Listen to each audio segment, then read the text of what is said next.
À l'entame de notre propos, nous voulons dire un grand merci à vous tous qui êtes venus si nombreux à cette conférence de presse et particulièrement à tous nos amis des organes de presse ici présents.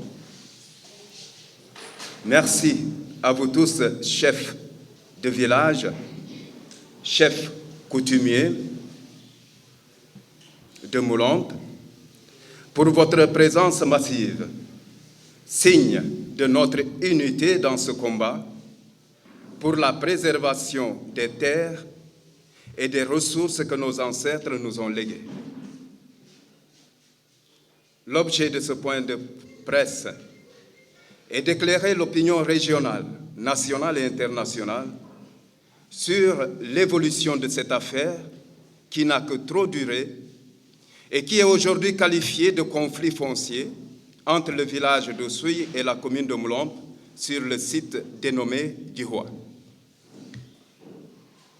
Les faits, tels qu'ils se sont déroulés sur les lieux, dans une période où les Sénégalais, comme un seul homme, unissaient toutes leurs forces, leurs énergies, pour lutter contre un ennemi commun et invisible qu'est le coronavirus, les populations du village d'Oussouye, faisant fi de toutes les mesures prises par les autorités sanitaires et étatiques de ce pays pour limiter la propagation de la maladie, ont trouvé du temps pour se rassembler et mettre en place des plans maléfiques d'attaque physique et de destruction de biens appartenant à de paisibles citoyens de la commune de Moulombe.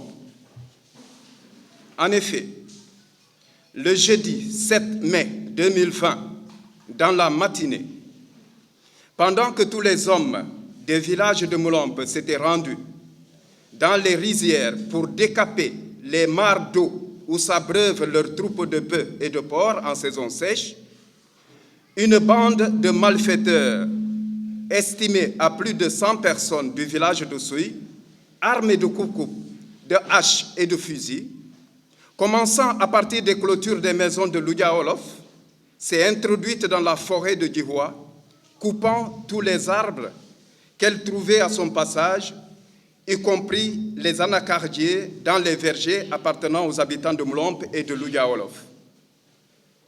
Au regard du tracé de leur passage, l'on comprend que ces bandits de grand chemin étaient en train de ressortir la délimitation imaginaire que le maire d'Oussouye avait voulu en 2018 en y implantant les bornes que la gendarmerie et les populations de Moulombe avaient bien pris soin d'enlever.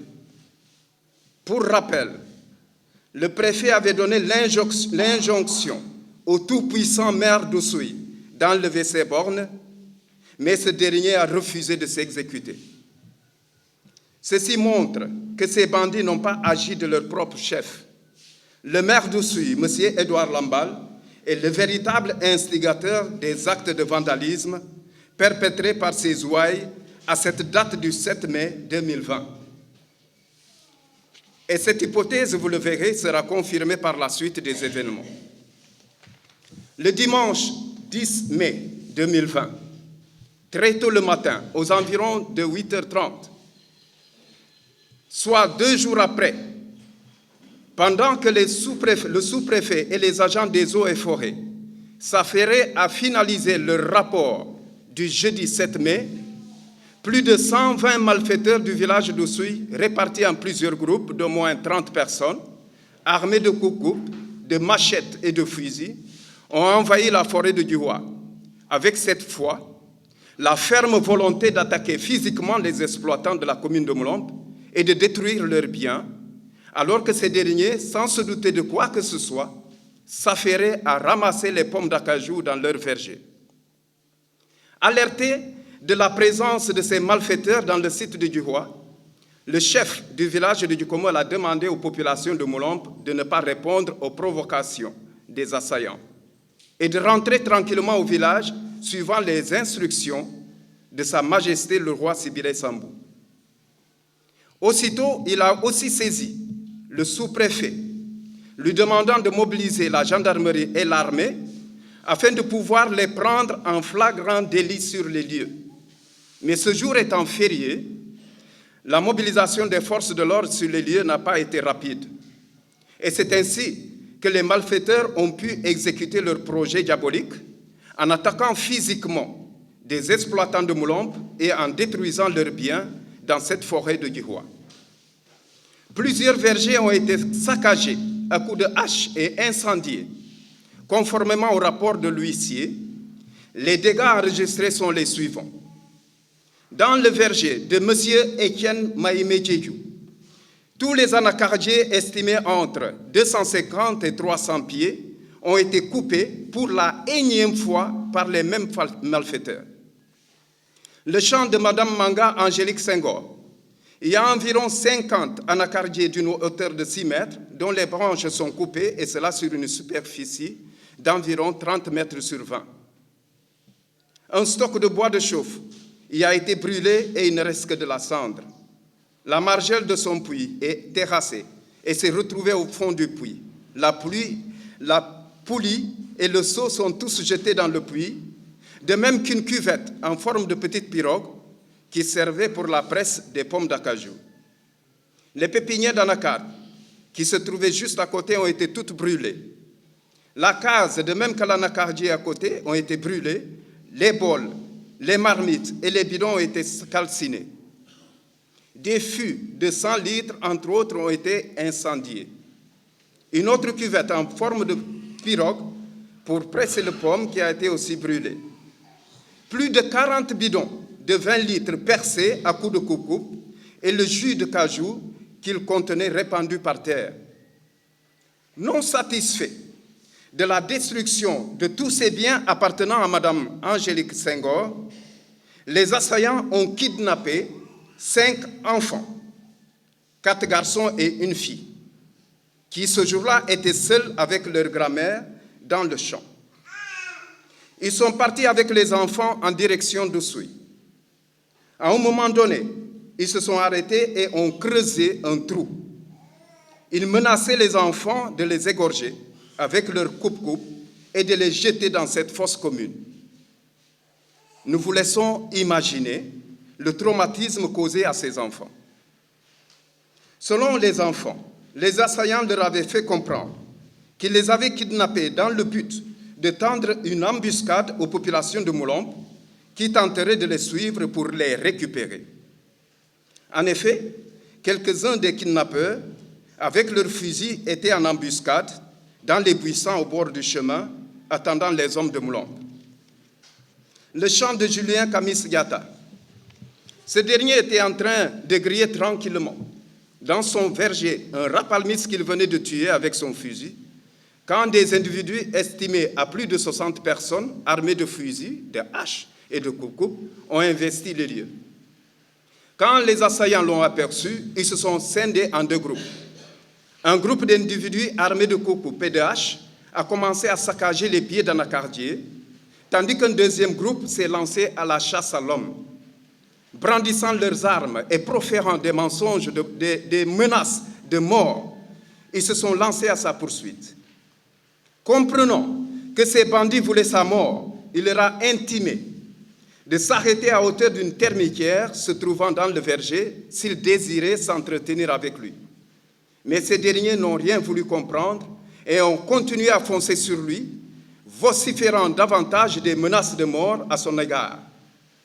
Remarquant que les assaillants voulaient l'encercler et l'attraper avant de le tuer, il a entrepris de marcher à reculons.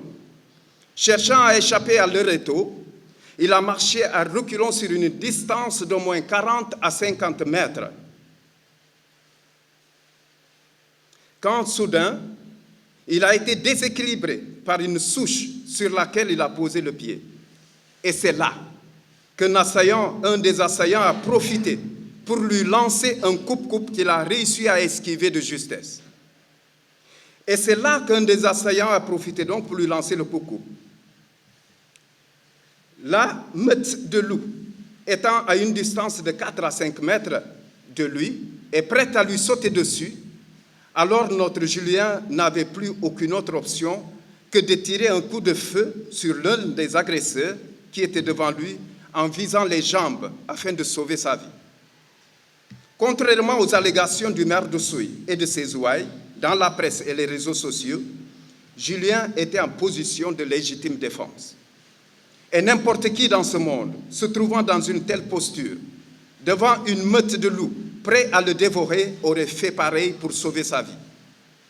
En effet, dès le lendemain de l'attaque perpétrée par les bandes armées du village d'Oussouye contre les populations de Moulombe dans la forêt de Dioua, le maire Édouard Lambal et ses ouailles ont investi les organes de presse et les réseaux sociaux, débitant mensonge sur mensonge, croyant que c'est ainsi qu'ils continueraient à tromper, à berner la population sénégalaise, les autorités administratives et judiciaires, la gendarmerie et autres. Cette tactique a été toujours la leur. Elle a été toujours leur jeu favori. Habituellement, ils viennent en masse dans Dioua, assurant ainsi le surnombre par rapport à nos exploitants dispersés dans leurs vergers, les attaquent physiquement et détruisent leurs biens avant de replier. Pour cette fois, ces bandits de grand chemin ont été pris dans leur propre piège, les populations de Moulombe n'ayant pas répondu à leur provocation. En effet, les jeunes hommes de Moulombe, apprenant le kidnapping des enfants, la destruction des biens et les attaques physiques perpétrées contre leur population, ont spontanément pris la direction du Dioua pour en découdre avec ces malfaiteurs, ces bandits de grand chemin venant du village d'Oussouye. N'eût été les efforts déployés par le chef de village et les sages qui les ont interceptés à la sortie du village, suite aux instructions de Sa Majesté le roi Sibile Sambou, pour les en dissuader, cette journée aurait été probablement la plus sombre que le département d'Oussouye n'a jamais connue et ne connaîtra jamais. Suite à ces événements du 7 et 10 mai 2020, le préfet d'Oussouye a initié à la suite du 20 mai 2020, à la date du 20 mai 2020, une rencontre regroupant les villages d'Oussouye, de Djikomol et de Loudia-Olof à la préfecture, en vue de trouver ensemble une issue heureuse à ce problème foncier. La gendarmerie, le sous-préfet de Loudia-Olof, les services de l'agriculture, des eaux et forêts et le comité départemental chargé du règlement des conflits fonciers, les maires des communes de Moulombe, d'Oukout et d'Oussouye étaient aussi conviés à cette rencontre. Après avoir adressé un mot de bienvenue à l'assistance, le préfet a déploré les agissements de ces bandits qui, pendant que tous les Sénégalais concentraient leurs efforts dans la lutte contre cette pandémie, ont créé la situation qui nous a valu cette rencontre. Au début de la rencontre, le préfet a posé une simple question, qui est la suivante. La forêt de Dioua se trouve dans quelle commune? Il a d'abord donné la parole au service d'État présent et au comité départemental chargé du règlement des conflits fonciers. Tous ces services ont fui leurs responsabilités et ont répondu qu'ils ne savaient pas dans quelle commune se trouvait Dioua. Et pourtant, tous ces services y ont été au moins une fois. Quand est venu le tour des maires de répondre à cette question, la parole a été d'abord donnée à M. Édouard Lambal, maire de la commune d'Oussouye. Ce dernier n'a pas daigné répondre à cette question et a donné la parole à leur soi-disant porte-parole du jour. Au lieu de répondre à la question qui a été posée, le porte-parole de la délégation du village d'Oussouye a sorti un grand discours incohérent dans lequel il a copieusement insulté le préfet et autres autorités administratives. Le préfet, reprenant la parole, a demandé au maire d'Oussouye s'il cautionnait le contenu du discours prononcé par leur porte-parole. Le tout-puissant maire a répondu qu'il était en phase avec tout ce qui a été dit dans le discours et que sa délégation n'est d'ailleurs pas dans les dispositions pour s'asseoir à la même table que les représentants de Djikomol et que par conséquent, il se retirait de la salle.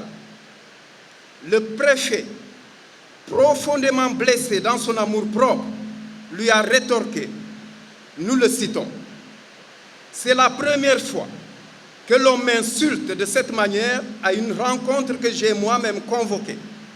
Mais la réunion peut continuer si les autres délégations le veulent bien. » Après le retrait de la délégation d'Oussouye, le maire de Mlombe et d'Oukout ont tous les deux affirmé, sans hésitation, que la forêt de Djihoua est dans la commune de Mlombe. Suite à cette rencontre, le sous-préfet de l'arrondissement de Louga-Wolof a pris un arrêté déclarant cette zone du conflit comme étant une zone tampon. Personne n'a plus le droit d'y exercer quelque activité que ce soit jusqu'à nouvel ordre. Devant cette situation qui risquait de dégénérer, une mission de la Commission nationale du dialogue des territoires, CNDT, a initié des rencontres avec les différentes parties dans le cadre d'une médiation en vue de trouver une solution de manière définitive à ce conflit.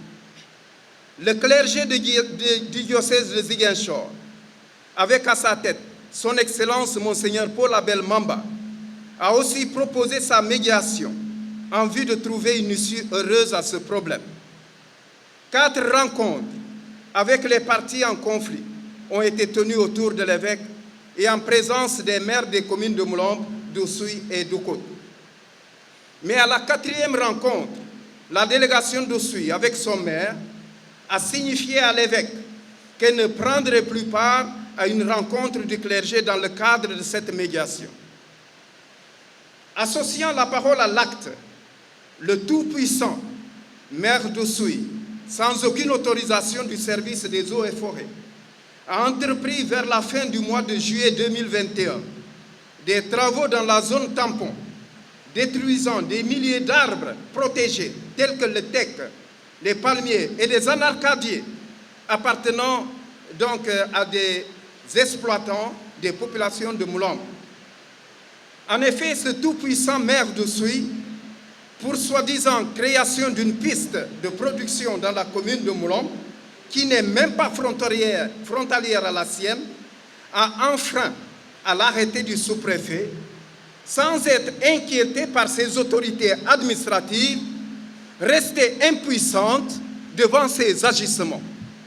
Et pourtant, ces autorités administratives, préfets et sous-préfets, ont été alertées par le chef du village de Dukomol. Mais elles n'ont pas daigné lever le petit doigt pour demander au tout-puissant maire d'Oussouye d'arrêter ces agissements. Compte tenu de tous ces faits, nous tenons à prendre à témoin les bonnes volontés qui se sont proposées pour assurer une médiation. Nous voulons parler du clergé de Ziguinchor et de la CNDT, et que nous saluons au passage pour l'excellent travail qu'elles ont abattu dans la recherche d'une issue heureuse à ce problème. En même temps, nous voulons attirer l'attention des autorités administratives pour les mettre devant leurs responsabilités. Elles seront comptables de tout ce qui pourrait advenir dans le cadre de ce problème. Nous ne pouvons pas garantir que nous parviendrons toujours à contenir nos populations excitées par les agissements des habitants d'Oussouye village et de leurs maires. Comment comprendre l'inertie du sous-préfet et du préfet qui ont pris cet arrêté? Nous avons appris que le sous-préfet attendait un rapport des maires de Mlombe et d'Oukout afin de faire lui-même son rapport qu'il enverrait à ses supérieurs. Mais c'est une aberration. Quand il prenait l'arrêté, a-t-il consulté d'abord les maires de Mlombe et d'Oukout? À notre avis, il devait s'autosaisir de cette affaire en arrêtant les travaux du maire d'Oussouye dans la zone tampon et le traduire en justice. Pourquoi ne l'a-t-il pas fait? Nous sommes vraiment très déçus de l'impuissance des autorités administratives face au tout-puissant maire d'Oussouye. Nous rappelons que suite aux événements du 7 et 10 mai 2020, Des plaintes ont été déposées et comme d'habitude, elles sont restées sans suite. Les habitants d'Oussouye village et leurs maires sont-ils au-dessus de la loi? Autant de questionnements qui trottinent aujourd'hui dans nos têtes. Encore une fois, mesdames, mesdemoiselles, messieurs, nous vous remercions pour votre présence massive et votre aimable attention.